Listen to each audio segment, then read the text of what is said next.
কথা ছিল যে আমরা যখন আমেরিকার সাথে প্রথম ম্যাচ খেললাম তখন তামিম কেন খেললো না, আমার প্রশ্ন ছিল এইটাই। বিকজ জিম্বাবুয়ে থেকে যদি কেউ রান করে যায় সেটা তামিমই, তো একটা ফর্মের প্লেয়ার আপনি কেন ফার্স্ট ম্যাচে খেলেন না, আমার বোধগম্য না। যেহেতু লিটন স্লো যাচ্ছিল, ফর্মে ছিল না, একটু স্লো গেলেই পারতাম আমরা, সেখানে আপনি গিয়ে ফার্স্ট ম্যাচ ছেড়ে আপনি খামাখাতি প্রেশার ফেল করলেন। আমি বলছি যে তামিম খেললেই আমরা জিততাম, বাট আপনি একটা ফর্মের প্লেয়ারকে খেলালেন না কেন, কিংবা আপনি একটা ফাস্ট বোলার কম নিয়েই বা খেললেন কেন, মানে যেখানে আমরা সবসময় 3টা সীমার নিয়ে খেলি T20।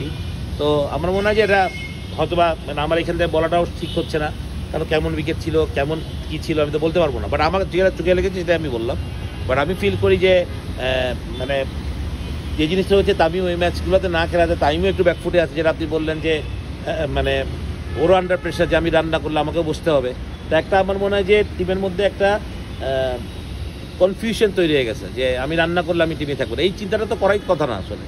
আমার কথা হলো একটা বেস্ট 11 আপনাকে রেগুলার করা উচিত। আপনি সবাইকে তো সুযোগ দিতে পারবেন না, প্লেয়ার তো 15 জন, 11 জনই খেলবে, 11 জন বেস্ট পসিবল খেলবে। কিন্তু আপনি যদি এখনও জানেন না যে আপনি কোনটা আপনি মেইন ফার্স্ট ম্যাচে শ্রীলঙ্কার সাথে আমরা কোন টিম খেলবো, দেন ইটস ভেরি সারপ্রাইজিং অ্যাকচুয়ালি। সত্যি কথা, আপনি ওপেনিংয়ে গিয়ে তামিম সৌম্য যদি খেলবে না, তামিম লিটন খেলবে, বা লিটন সৌম্য যদি খেলবে, সেটা আপনি এখনও আমার মনে হয় না, যেমন প্রশ্ন আসলে আমিও জানি না আসলে কী খেলবে না খেলবে, বাট যেই খেলুক আই বিলিভ তারা ভালো খেলুক, দলকে জিতানোর জন্য হেল্প করুক, সেটা সবচেয়ে ভালো।